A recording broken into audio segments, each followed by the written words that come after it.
So I'm trying something a little different today, and I'm going to show you how I work with Alex's wonderful digital stamps in Silhouette Studio. Hey crafty people, it's Tasha. Welcome back to my channel. If you like this video, then please do give me a thumbs up, and yeah, if you aren't already subscribed, I'd love it if you'd give it a try. Hit that button, something like that.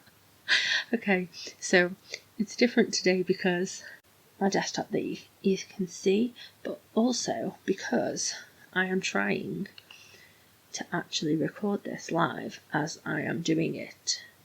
So, as I said, I like to use Silhouette Studio. I have got the business edition because I decided that it was worth it for me because of how much I use it and things, but everything that I'm going to do today you can do on the free version. So you don't even need a Silhouette product in order to download their software. You can just download it anyway, which is pretty awesome because it's free and it's really good. So yeah, always make sure first of all that my media size is right. So I'm working on A4, not letter, because I have A4 paper that I use when I'm printing. That's our standard size over here. So I'll make sure that it's the right size, and then we're going to add one of Alex's designs into here. You want to hit merge because that will put the design that you're going to work with into this page, otherwise it'll open up another page. So we'll start with the beautiful white jasmine. Okay, so it's opened up and it's open tiny. I don't know why, never know why. So the first thing that I am going to do is make it a bit bigger because it's small. So you want to always hit the padlock to lock it, and that locks your aspect ratio, which is just a fancy way of saying that when you change one of these sizes, the other size will change in the same proportion. Otherwise you're going to get a funny, dodgy image, like, oh my goodness. So if I were to change this, say for example, so I'm going to change the width to 4 inches. That's what we end up with. That's not a good look. So let's hit undo. We're going to hit the lock, and this time when we hit 4, it changes the height as well in the same proportion. So we have a perfect image. So the next thing that I'm going to do is I draw a rectangle and I make this the size of the card that I'm going to be making, because I want to know that I've got it the right size for the card that I'm going to end up with, that I want to end up with. So I'm going to do this as a mini slimline. So I'm going to unlock the padlock because I want to change these independently of each other. So we're going to have a width of 3.5 and a height of 6.5 for our mini slimline. So there we go.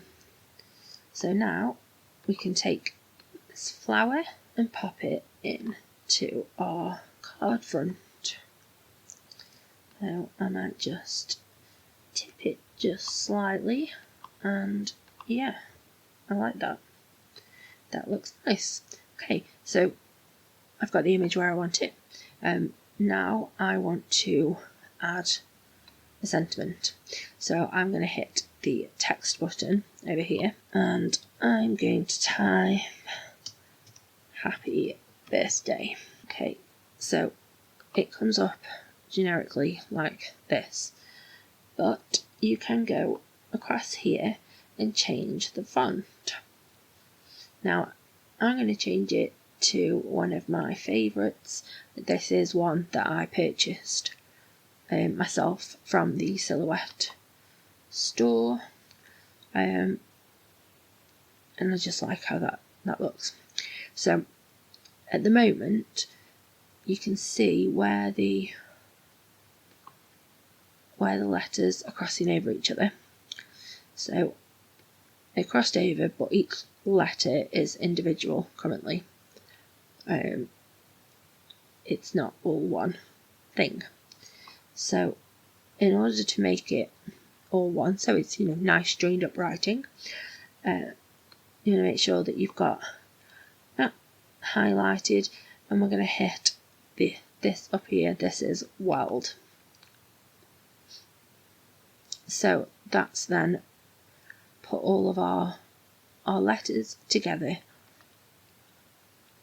Okay, but if we were to click off it, then it's separated them out into each piece. So you've now got 3 pieces to make up that happy birthday. So I'm just going to put them all back where they were. Select them all, and the easiest and quickest way to select all of something is just to hold down your the first key, the first button on your mouse or laptop, whatever, oh dear, and just drag over. You don't even have to cover the whole thing, it could literally just be like that.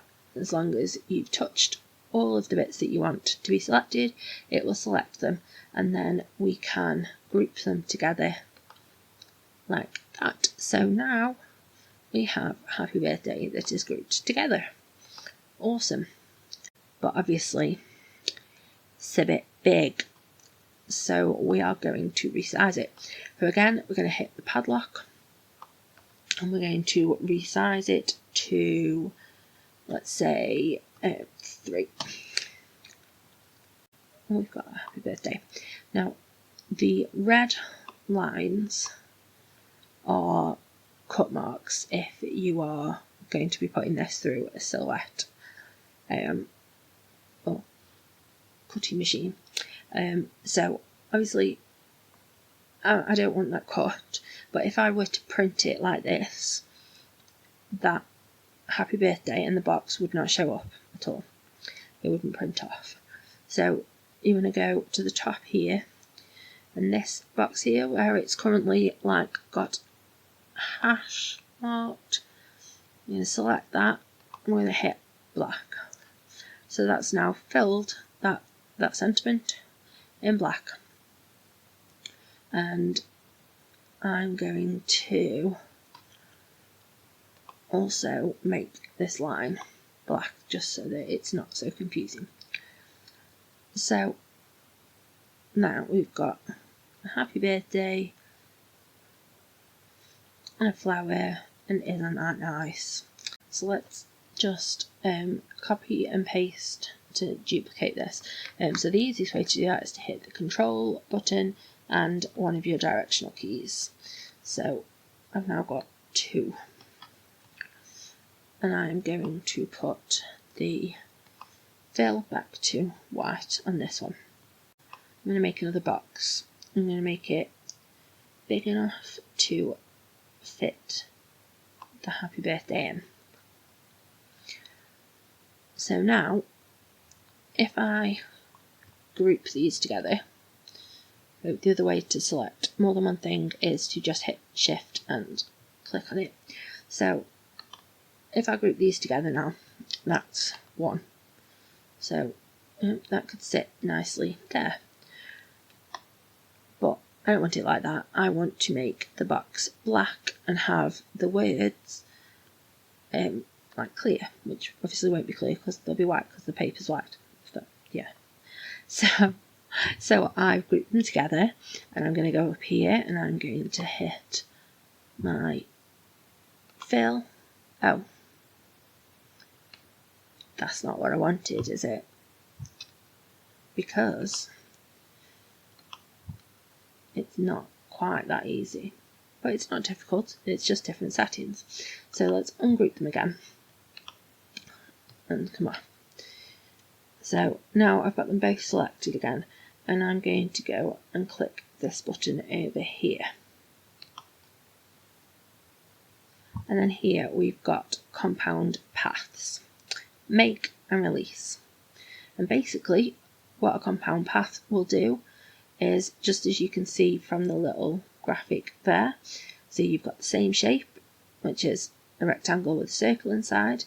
When that shape is made a compound path, that means that when you fill the shape, the outer shape, the inner shape won't fill.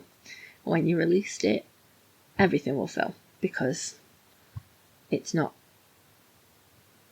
the system doesn't know that you don't want it to. So this is how we tell the system that we don't want it to fill the inside shape. So we're going to make that a compound path. Okay. Now, if we go back and hit black, then there we go.